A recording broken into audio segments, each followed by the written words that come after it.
I once witnessed a person who was supposed to protect the law commit a barbaric act for a completely ridiculous reason.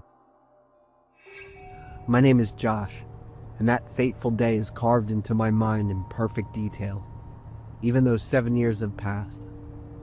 It was a weekend afternoon, and I went to Costco to buy groceries for the upcoming week. The weekend crowd was huge and the store was bustling. While I was waiting in line at the sample cart for some sausages, I noticed a family standing right in front of me. It was a middle-aged mom and dad with their adult son, who I guessed was around 30 years old. What caught my attention was the unusual behavior of the son. He kept waving his hands, rocking his body back and forth, and spinning around with a completely blank expression. When he stopped moving, he stared intensely at a fidget spinner held by a child standing nearby. Since the line was moving slowly, I struck up a conversation with the family, choosing my words carefully to ask about him. The father responded very warmly, and the mother gently explained that their son's name was Kenneth. She told me he had severe autism and was completely nonverbal. They often brought him out to get used to crowded places instead of keeping him cooped up at home all day. Hearing that made me pause for a few seconds. I watched Kenneth as he stared at the tray of sausages with the eager, innocent excitement of a little kid. He was so lucky to have such wonderful parents. Looking at them right then, I just saw a normal family trying to enjoy a peaceful evening together.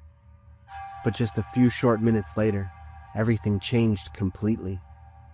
Standing in line ahead of Kenneth's family was a tall, heavily built man holding a toddler in his arms. The man stepped up to the sample cart when it was his turn. I later found out that this man was an off-duty LAPD police officer. Suddenly, Kenneth made a quick movement toward the back of this man's head. I only saw his arms swing out, and the next thing I knew, the off-duty officer stumbled forward onto the floor. The little boy the man was holding didn't fall, but he was terrified and started crying loudly, which drew the attention of everyone nearby. At first, I thought it was just an accidental bump, which is hard to avoid in a thick crowd, but the reaction of Kenneth's parents made me realize instantly that things were much more serious. Kenneth's mother turned completely pale and started screaming apologies at the man. Meanwhile, Kenneth's father rushed toward the man, frantically explaining over and over that their son was sick and didn't understand what he was doing. But the man showed absolute indifference to what the parents were saying. With one arm still holding his child, he used his other hand to immediately pull out a concealed handgun. Before anyone could even react, the first gunshot rang out. Screams instantly followed. Then came a second shot, a third, and a rapid barrage of gunfire echoing through the entire area. The whole supermarket turned into pure chaos. Screams and crying erupted from every direction. The crowd began pushing, shoving, and trampling over one another to escape and find cover. Abandoned shopping carts were left scattered in the middle of the aisles, making the frantic escape even more brutal. I was no exception. I dove behind a display shelf at the sound of the third shot. But from my angle, I could still see Kenneth collapse onto the floor. The thing that horrified me the most was watching his parents actively shield their son with their own bodies while the bullets kept flying. They were desperately trying to protect him. Both of them were struck by the gunfire and collapsed on top of him. When the final gunshot echoed and stopped, it was replaced by the sound of weeping and desperate cries for help everywhere. I froze, unable to take my eyes off the horrific sight of Kenneth and his parents lying motionless in a pool of blood. The parents were still in a hugging position, trying to shield their son. That image is something I will never forget. In the days that followed, the news of the shooting flooded all the media outlets. The official reports stated that Kenneth had been shot multiple times from behind and died instantly at the scene. His parents were shot in the back and stomach, suffering extremely critical injuries. The father had to have a portion of his organs removed and fell into a deep coma. Many years have gone by, but I am still haunted by that brief conversation I had with Kenneth's family just minutes before the tragedy. I can still clearly picture the father's kind smile and hear the gentle voice of the mother explaining their son's condition. They just wanted to give Kenneth a normal afternoon out, like any other family. I could feel so clearly that their eyes were filled with nothing but pure love. They were completely open about sharing things about their son, without a single hint of exhaustion or bitterness. They were such a happy family. I never could have imagined that just a few minutes later, their lives would be shattered forever. My name is Olivia. This happened a few months ago when I agreed to house sit and watch a dog named Charlie for a friend who was away on business trip in rural Kentucky. The house was pretty isolated, surrounded mostly by a large lawn and a few rows of low trees. It was so quiet at night that you could barely hear anything except the sound of crickets. When I first arrived, I thought this would be a nice, relaxing couple of days, but in the end, it turned into one of the most terrifying experiences of my life. It all started with Charlie's dog, Bed. On the first night, I noticed his bed was a bit dirty after he spent the afternoon running around the yard, so I took it down to wash it. I remember very clearly that after the washing machine finished, I personally transferred it to the dryer, pushed the start button, and then led Charlie upstairs to the bedroom.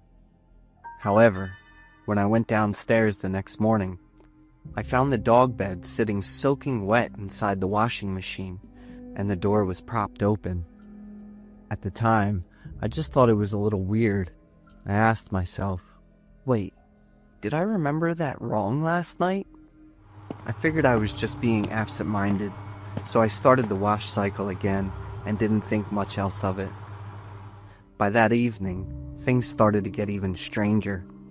I had just finished making dinner and was carrying the food from the kitchen to the living room when I almost tripped. The large coffee table had been dragged out and was completely blocking the walkway. On top of that, an end table had been pushed right up against the front door, looking exactly like someone had intentionally barricaded the exit. Charlie is a small dog. There was no way he could ever push such heavy pieces of furniture. That was the moment I started to feel a real sense of dread. I went around and checked every single window and door, but everything was still locked tight from the inside.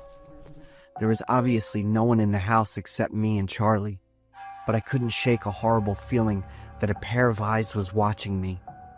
I took Charlie into the bedroom, locked the door behind us, and called the police. 2 officers arrived and searched around the property, but they found no signs of a break-in. Before leaving, the older officer warned me to be careful. He mentioned that the local police were currently hunting for a fugitive known as the Gnome Bandit. I felt worried, but I tried to reassure myself that everything would be fine. After all, the police had just checked the whole place. The next morning, as soon as I stepped onto the stairs, my heart dropped.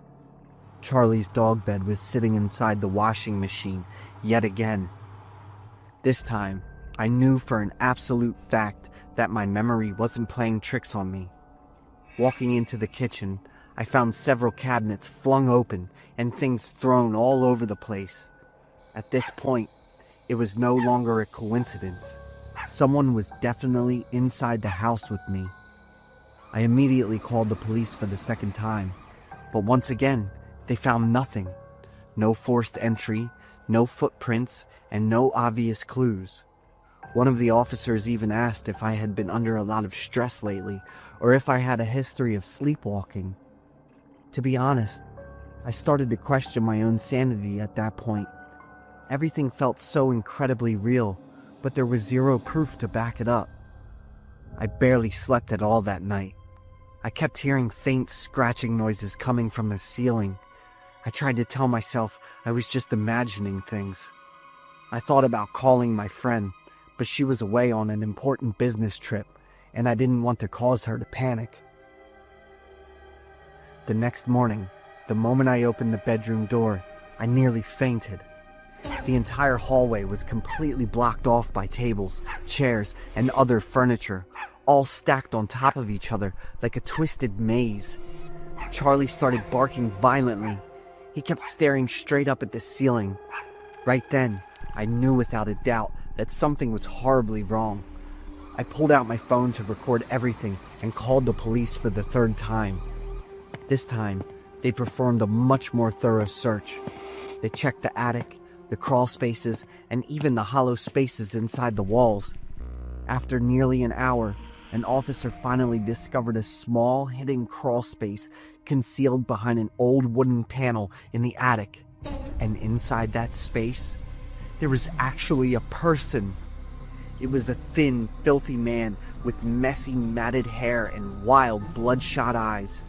He was crouching in that dark hole, surrounded by a few empty cans of leftover food. It was the known bandit the police had been tracking down for weeks.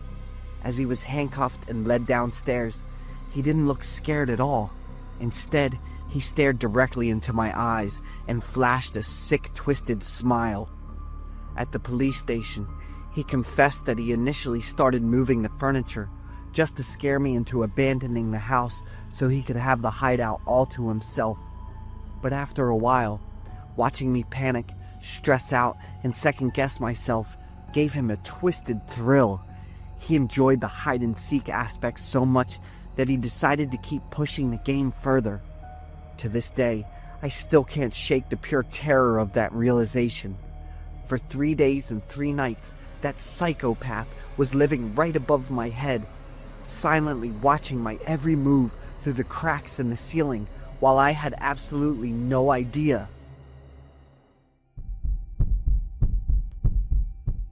My name is Tyler. This whole situation started because of my second girlfriend. She is a Lexus IS 300 that I bought when I was 22, and I took incredibly good care of her. But there was one major inconvenience. My apartment complex was completely out of parking spaces. Because of that, I was forced to park in an isolated dirt lot a few hundred yards away from my building. Since a few other people parked there too, I felt somewhat safe about it. About a week after I bought the car, my phone started getting non-stop notifications from my dash cam late at night. The alerts always said, "Unusual motion detected."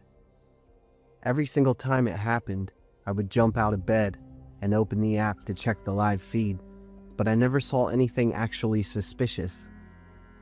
This kept happening for several nights in a row, completely ruining my sleep. I started getting really annoyed, but my car was my prized possession, so I couldn't just ignore it. One night, I even went out to the parking lot myself and sat there watching until midnight, but I still didn't see anything sketchy. Eventually, I figured the dash cam was just glitching out. I decided I would take it in to get looked at and stop stressing over it. Then, one late afternoon, I had a dinner date with my actual girlfriend. Just as I was pulling out of the parking lot to go pick her up, a man suddenly ran up to my window asking for help. After asking a few questions to confirm that this was my car, he told me that someone had sideswiped his vehicle and driven off. He asked if he could look at my dashcam footage to help find the runner. It sounded completely reasonable, and it wouldn't take much time, so I agreed.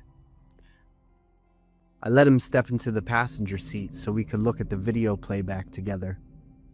While I was tapping through the touchscreen, the sudden silence inside the car gave me a horrible gut feeling.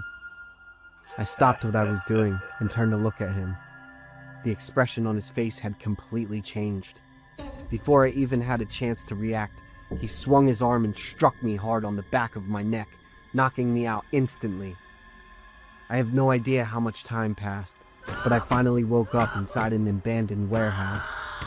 The place smelled heavily of mold and was covered in thick dust. While I was gritting my teeth through the pain, trying to break free from the ropes tying me up, I heard police sirens blaring outside. As it turned out, the kidnapper hadn't even had the chance to move me very far before getting busted. After I was safely rescued and brought back home, my girlfriend told me what had happened. Since I was way past our date time and my phone was going straight to voicemail, she started to panic. She opened the dashcam app to see if my car was on the move, and that was when she discovered that all the motion alerts had been backed up to her phone. My girlfriend noticed something was seriously wrong in the videos, especially the audio conversation between me and that man in the latest clip. She immediately called 911. Luckily, my phone was still in my pocket, and my location sharing feature with her was still turned on. Using the GPS signal, the police quickly tracked me down to the abandoned warehouse and rescued me just a few hours later. Hearing her story, I silently thanked myself for a tiny detail that I had completely forgotten about. Around the time I bought the car, my girlfriend had just gotten a new phone. She was complaining about how annoying it was to transfer all her data. Since I work in IT, I helped her set up a few automatic backup features. While I was at it, I also linked my car's dashcam to her phone and turned on a new feature, automatically syncing alert videos whenever she was connected to Wi-Fi. It was just a random thing I did on a whim, and I pretty much forgot about it afterward. I was incredibly lucky because that exact feature ended up saving my life. After hugging and kissing my girlfriend to thank her, I still didn't forget to quietly ask about the safety of my other girlfriend. Fortunately, the Lexus was still parked in the lot, completely untouched, without a single scratch. The guy had only wanted to knock me out and dump me into his own vehicle to drive me away. The next day, the police called to update me on the investigation.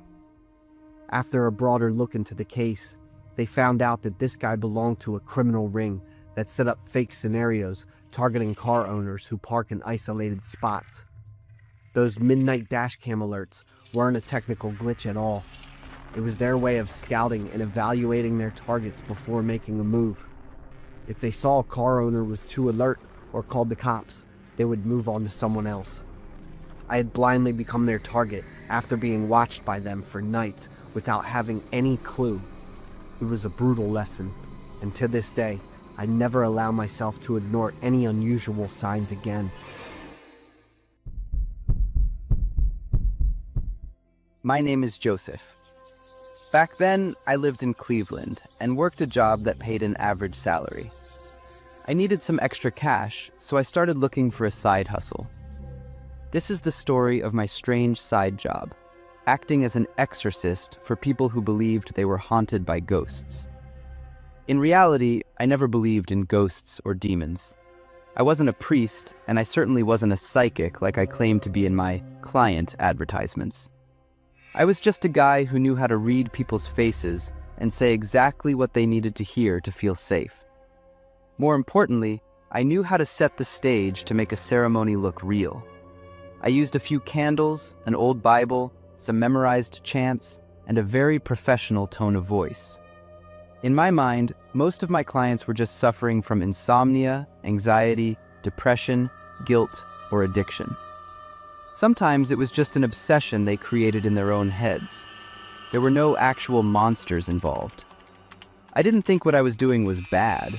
I wasn't hurting anyone. I felt like I was just giving them a placebo to make them feel better. I believed that right up until the night I met a client named Ethan. It was pretty late when I got the call. A middle-aged woman was crying on the phone. She said her son, Ethan, hadn't slept for days. He was in a total panic and insisted he was being haunted by the ghost of a girl. She begged me to come to their apartment that night. I wanted to say no because of the hour, but the amount of money she offered changed my mind. Their apartment was in an old, run-down building. Ethan's mother led me into his room. She looked completely exhausted. Ethan was sitting on the bed. He was bone-thin, and his skin had a gray, sickly tint to it. His state was different from any client I had ever seen. It looked like he had been living through a nightmare, and his soul had simply withered away. Ethan told me that every night, the woman appeared closer to him. At first, she was just a blurry shadow at the end of the hallway. Slowly, she moved to the bedroom door, and then right next to his bed. He said her form became clearer every time. A distorted face, swollen eyes, dark purple bruises around her neck, and a mouth hung wide open. Even then, I figured he was just a young man suffering from delusions. I thought his mother was so blinded by love that she believed everything he said. I started setting up my equipment. I told Ethan and his mother to sit inside a circle of candles, hold hands, and close their eyes. I strictly warned them that no matter what they heard, they must not let go or open their eyes. I told them to let me handle everything. I expected to start my usual performance, but everything spiraled out of control in a matter of seconds. As I began to read verses from the Bible, my entire body suddenly jerked violently. My limbs went stiff. I felt a tingling sensation like thousands of needles stabbing me at once. I couldn't stop myself even though I was still conscious. Then, my vision went pitch black. In that darkness, 3 images appeared. I saw an old wooden table with a steaming cup of hot chocolate on it. The surface of the liquid was rippling as if someone nearby was shaking. Then, the image shifted to a filthy bedsheet being torn and gripped by violent hands. Finally, a sharp, cold light flashed. It was a silver knife, the blade reflecting the dim yellow light of an unfamiliar room. I felt my throat burning. I couldn't open my eyes or move, but I heard a shrill, raspy female voice coming out of my own mouth. I don't know how much time passed, but when I woke up, I was lying on the floor. My whole body ached as if I'd been jumped by a mob, and my throat was raw. My head throbbed like it was being hit by a hammer. The first thing I noticed was that Ethan was gone. His mother was standing in the corner of the room, her face white and her eyes wide with terror as she looked at me. I sat up and asked where Ethan went, but she couldn't answer me right away. After a moment, she told me that something had possessed me. According to her, while I was reading the Bible, my body began to twitch uncontrollably, and my head snapped back. My eyes stayed closed, but my mouth opened and screamed at Ethan in a high-pitched woman's voice, "You killed me! And you're going to die the same way!" The second those words were spoken, Ethan let out a blood-curdling scream. He started slapping his own face repeatedly and then sprinted out of the apartment like a madman. Hearing that sent shivers down my spine.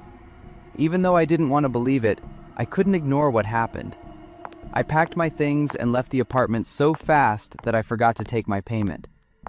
The next few days were normal, so I tried to tell myself it was just a bizarre fluke. But a week later, 2 detectives came to find me. They told me Ethan had taken his own life with a gun in a hotel room. Even more shocking, his mother had called the police claiming my exorcism was what drove him over the edge. I told the police the entire story very honestly. When I mentioned the hot chocolate, the torn bedsheet, and the knife, the detectives looked stunned. They told me those details matched the crime scene of a girl named Elsie perfectly. The investigation into her murder hadn't been made public yet. The scene had those exact 3 details. She had been strangled with a bedsheet, then stabbed with a knife, and there was an unfinished cup of hot chocolate on the nightstand. My body went numb as I listened to them. I didn't want to believe in the supernatural, but I couldn't deny what I had experienced. The final investigation concluded that Ethan was indeed the one who murdered Elsie. It was strange, but my fake exorcism became the key clue that helped the police solve the case. After that night, I never called myself a psychic or an exorcist again. I quit the side job that had made me so much money off the fears of others. I never experienced anything paranormal ever again. Before that night, I believed the world only consisted of what we could see with our eyes. After that night, I'm not so sure anymore.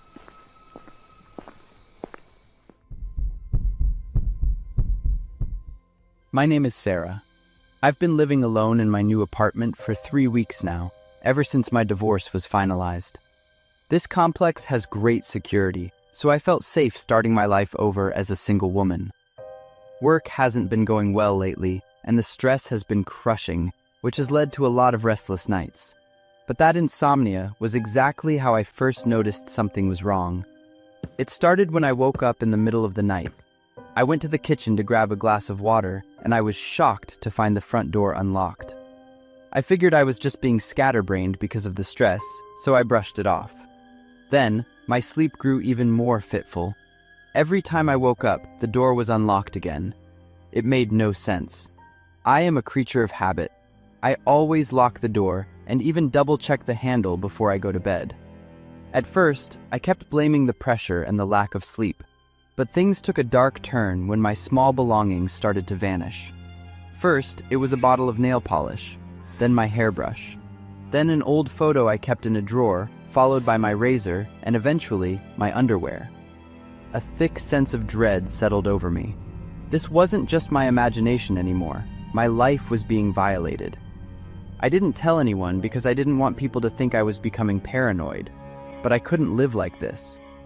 I bought a small hidden camera and tucked it under the sofa cushions in the living room, pointing it directly at the front door. I kept my routine exactly the same.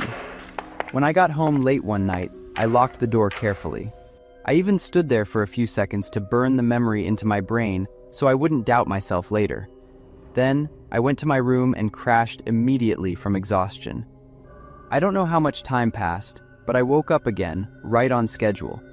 After a few seconds of clearing my head, my heart began to race. I crept toward the living room.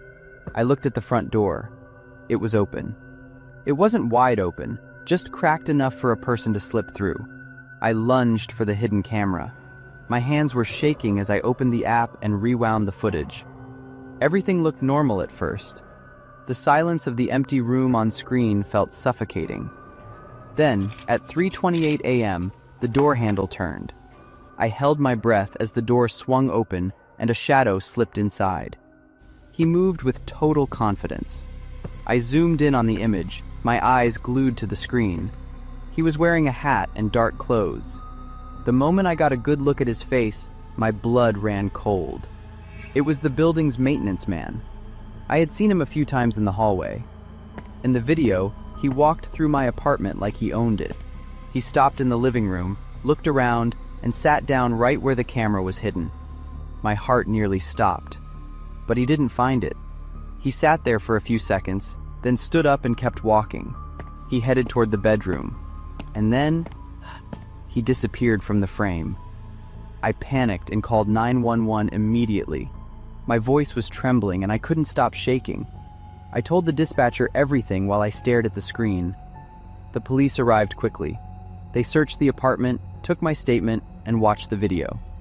They told me they would contact management to investigate. After the police left, I lay in bed and tried to force myself to sleep. But my mind was spiraling, haunted by the feeling that my private space had been invaded. I opened the video app one more time. Suddenly, I sat bolt upright as a detail hit me. I never saw him leave. I watched the footage over and over, watching every second. The camera angle was a bit limited, but the front door was always in view. There was no way he could have walked out without being recorded. My heart hammered against my ribs. The air in the room felt thick. I scanned my bedroom, the closet, the bathroom, my desk. Everything was silent. My breathing was heavy. I couldn't stay there for another second. I had to get out of the apartment right now. But the very moment I swung my feet off the bed to the wooden floor, I felt a warm, steady breath blow directly onto my ankle. It was a slow, rhythmic pulse of air. My entire body froze. I didn't dare move a single millimeter. The distance between me and whatever was under the bed was practically nothing. That sensation was more horrifying than watching him break in. He was right there. And he had been there the entire time I was sleeping. Not just tonight, but all those other nights too.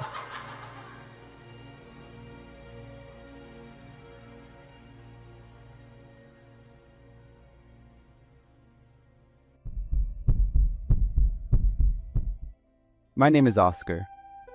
When this story happened, I was in the 4th grade, living with my family in a quiet suburban neighborhood in Pennsylvania. It was so peaceful at night that you could hear every single cricket chirping outside. Not far from our neighborhood, tucked away in a dense forest, there sat an abandoned house. No one knew when it was built or how long it had been left to rot. Like any group of kids, we were fascinated by it and spent our time swapping ghost stories about the place. Some kids said they saw dim lights flickering inside at night. Others claimed they heard strange noises echoing from deep within the woods. Right before summer break that year, I teamed up with my two friends, Marcus and Michael. We decided to go on an expedition to the abandoned house. We wanted to see it with our own eyes and figure out if the rumors were actually true. We chose to go in the afternoon. The path into the woods wasn't clear, and as we went deeper, the trees got thicker and the atmosphere felt heavy. After hiking for about 20 minutes, the house finally appeared. Our first impression wasn't the typical ruin you'd expect. The house looked sturdy and surprisingly clean, as if time hadn't touched it at all. We crept closer to listen, but no sound came from inside. The front door pushed open without any effort. The inside was just as clean, but we immediately noticed a strange smell.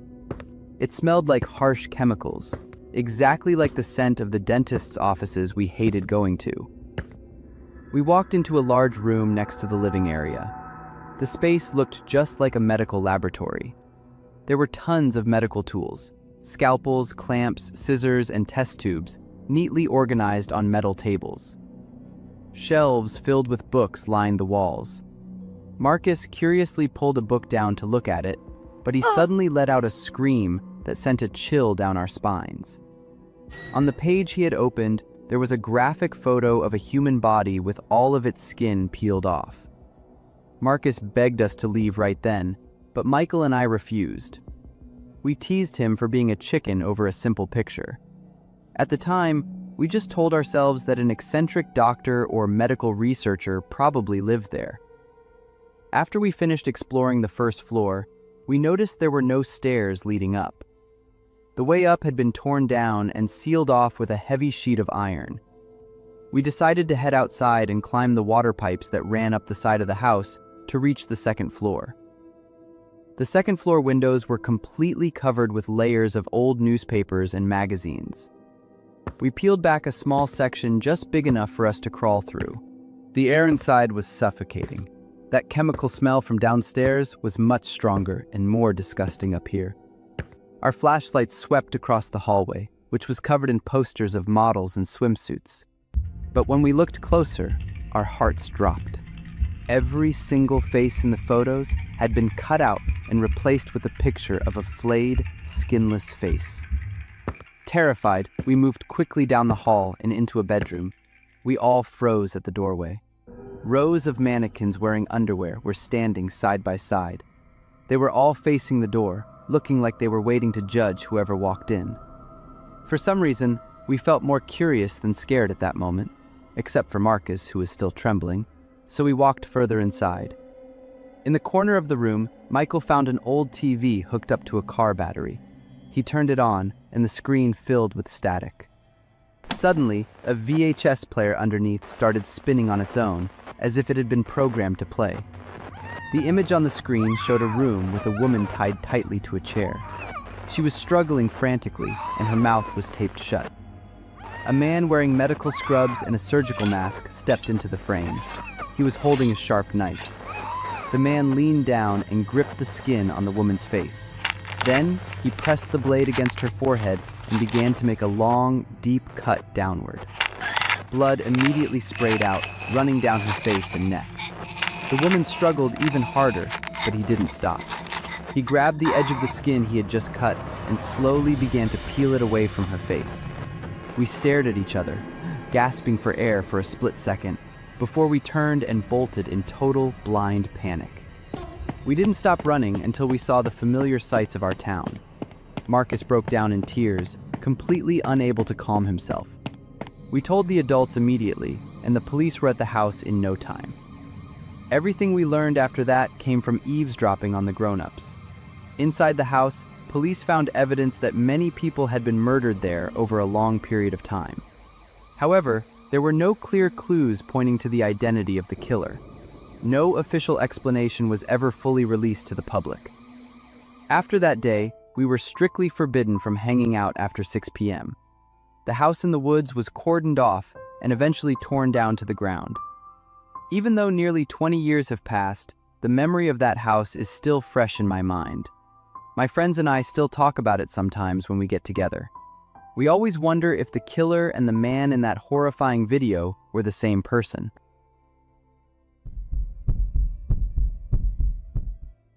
It all began with an invitation from a stranger. We just wanted a summer vacation full of memories, but we unknowingly stepped onto the thin line between luck and tragedy. To this day, I still don't understand how I escaped that situation. All I know is, if we had been a few minutes slower, I might not have had the chance to tell this story.